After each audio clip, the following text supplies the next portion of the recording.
Hello friends, स्वागत है आपका हमारे यूट्यूब चैनल में। आज हम बताएंगे कि जो 10 ऐसी चिंताएं हैं कि वो हर माता पिता को होती हैं जब बच्चा पैदा होता है। तो कुछ 10 ऐसी जो चिंताएं हैं वो नॉर्मल होते हैं। आज हम बताएंगे जो मेरा एक्सपीरियंस है, जो मैंने अपने बच्चे के साथ इंजॉय किया है, जो मैंने अपने बच्चे के साथ फील किया है कि ये क्या हो जाता है, ये क्या है, कब ठीक होगा।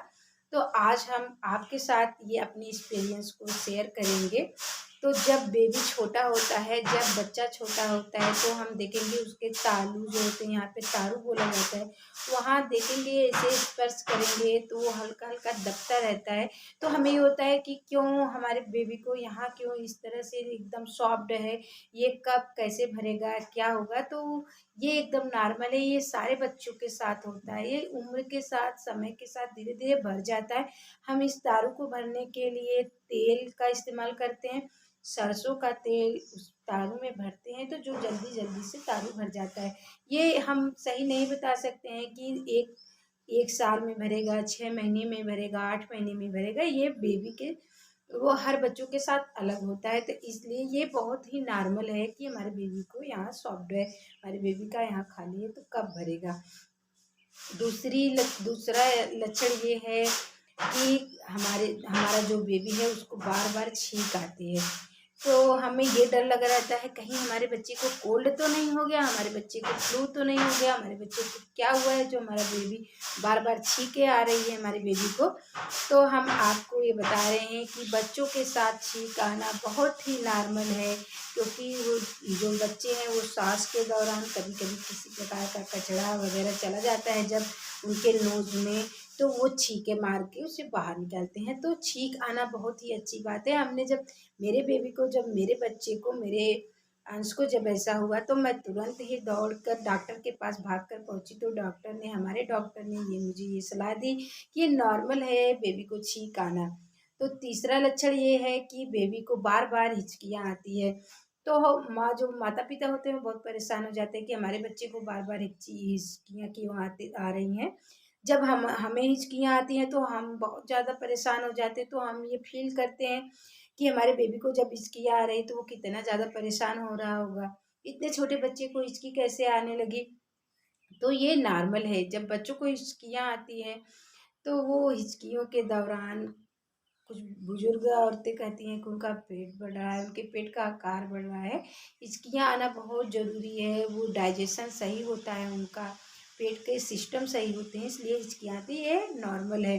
तो पांचवा फ्रेंड्स ये है कि बच्चे कभी कभी देखेंगे कि दूध उलट देते हैं, उल्टियाँ करते हैं। तो वो उल्टी नहीं कि जो बहुत ज़्यादा कर देते हैं तो उसे उल्टी ही कहा जाता है। जो दूध गिरता है, जो देखेंगे कि दही की तरह होता है, तो ये नॉर्मल है। हर जब बच्चा दूध पीते पीते उसे ज़्यादा पी लेता है, तो जब वो ज़्यादा पी लेता है, जब हम उसे उठाते हैं तो वो दूध उलट देता है।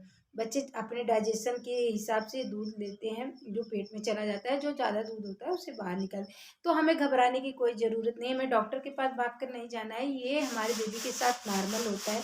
मैंने भी ये बहुत बार, मुझे तो इस चीज़ का बहुत प्रॉब्लम रहता था, मैं अपने बच्चे को तुरंत लेके डॉक्टर के पास पहुँचती थी। जब धीरे धीरे मुझे पता चला, मैंने अपने एक्सपीरियंस को सोचा कि आप लोगों के साथ शेयर करूँ, तो ये मैंने वीडियो बनाया है। और छठा फ्रेंड्स ये है कि बेबी को बार बार रैसेज हो जाता है। तो हम किसी भी प्रकार के जब डायपर पहनाएंगे, चाहे कितना भी अच्छा डायपर क्यों ना हो, तो बेबी को रैसेज होने की आशंका बनी रहती है, हो भी जाता है कभी कभी रैसेज। तो इससे हमें घबराना नहीं है। रैसेज जो हम बेबी को जब भी पैम्पर पहनाएं तो रैसेज क्रीम पहले ही लगाकर तब पैम्पर पहनाएं, तो तब देखेंगे कि हमारे बेबी को रैसेज नहीं होगा, कम होगा रैसेज। हम चाहे कितने भी महंगे प्रोडक्ट क्यों ना इस्तेमाल करें, बेबी को रैसेज होता है, क्योंकि जब बेबी मम्मा के पेट में रहता है तो वो किसी भी प्रकार का कोई भी कपड़ा नहीं पहनता है। जब बाहर निकलता है तो हम उन्हें कपड़ा पहनाते हैं, डायपर पहनाते हैं। और जब बेबी डायपर पहनता है तो कितनी बार पी करता है, कितनी बार पोटी करता है। तो उससे वो जब उसी में रहेगा, पी करेगा, तो हम उसे जल्दी से चेंज नहीं करते हैं, तो हमारे बेबी को रैसेज होने की शंका बनी रहती है। हमें जब डायपर पहनाए तो 2 घंटे पर ही चेंज करना चाहिए। और छठा फ्रेंड्स ये है कि हम बेबी को जब देखेंगे कि बेबी का जो स्किन होता है वो हल्का हल्का सा स्ट्रेस की तरह हो जाता है, तो हम बहुत ज़्यादा घबरा जाते हैं और हम तुरंत डॉक्टर के पास जाते हैं। तो ये भी हमारे बेबी के साथ नॉर्मल है। जो बेबी का पहला स्क्रीन है वो धीरे धीरे मॉइस्चराइजिंग तरह से कोमल होता है, और जब ये वातावरण है, जब यहाँ का हवा लगता है तो बेबी की स्किन पर थोड़े थोड़े स्क्रैच पड़ने लगते हैं, और वो जब हम मॉइस्चराइज़र क्रीम मॉइस्चराइज़र तेल लगाते हैं तो वो सही हो जाता है। तो हमें ये घबराने की कोई भी बात नहीं है फ्रेंड्स, ये हमारे बेबी के साथ नॉर्मल है, नॉर्मल होता है, ये सब बच्चों के साथ होता है। तो सातवाँ ये है कि बेबी जो होता है, जब लोग कहते हैं कि बेबी ड्रीम में है, बहुत खुश सही से भगवान खिला रहे हैं, भगवान हंसा रहे हैं, तो ये सही है। और जब बेबी पेट में रहता है तो बहुत ही इस तरह के पोजीशन में रहता है, और पानी पेट में पानी रहता है, और बहुत थोड़ा सा जगह रहता है, और अंधेरा भी रहता है। तो जब बेबी बाहर निकलता है, यहाँ बहुत ज़्यादा लाइट्स हैं, साउंड्स हैं, बहुत ज़्यादा ये वातावरण में अच्छे अच्छे आवाज़ें हैं, तो ये जब सुनता है बेबी, और जो जब इसे इंजॉय करता है, जब फीलिंग करती है, तो बेबी को हंसी भी आती है, और बेबी ड्रीम में भी रहता है। ये सारे बच्चों के साथ होता है, ये नॉर्मल है, ये हर बच्चों के साथ होता है, ये इसलिए ये नॉर्मल है। ये हमारे बेबी के साथ भी हुआ था, हमने अपने एक्सपीरियंस को ही आपसे शेयर कर रहे हैं। तो और फ्रेंड्स, जब बच्चे छोटे होते हैं तो उनकी छोटी छोटी बातों को लेकर, और नवा ये है कि बेबी बार बार पोटी करता है, तो कभी कभी हम घबरा जाते हैं कि इतना ज़्यादा टट्टी करेगा, इतना ज़्यादा पोटी करेगा हमारा बच्चा, तो बहुत बीमार हो जाएगा, बहुत ज़्यादा कमज़ोर हो जाएगा। तो ये ऐसा कुछ नहीं है फ्रेंड्स, बच्चे दिन में 1 बार से 7 बार तक पोटी करते हैं, और बहुत ज़्यादा सुसु भी करते हैं, ये नॉर्मल है। अगर इससे ज़्यादा पोटी कर रहे हैं तो हमें डॉक्टर की सलाह लेनी चाहिए, डॉक्टर को दिखाना चाहिए, डॉक्टर से दवा भी लेनी चाहिए। अगर 7 बार दिन में कर रहा है तो ये नॉर्मल है।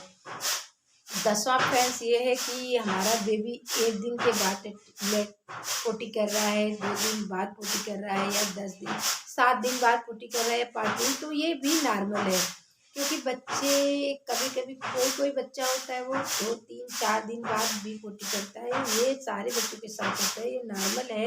तो फ्रेंड्स, हमें घबराने की कोई ज़रूरत नहीं है। इन सब लक्षणों को अगर हम अपने बच्चों में देख रहे हैं तो ये बिल्कुल नॉर्मल है। हमें ये इस तरह के पोजीशन को, इस तरह के लक्षण को एंजॉय करना है और प्रोटेक्ट करना है। तो घबराने की कोई बात नहीं है। अगर आप लोगों को ये वीडियो अच्छा लगा हो तो लाइक सब्सक्राइब ज़रूर करिएगा, चैनल को, वीडियो को शेयर ज़रूर करिएगा। फिर मिलेंगे ऐसे ही किसी वीडियो में। Bye bye.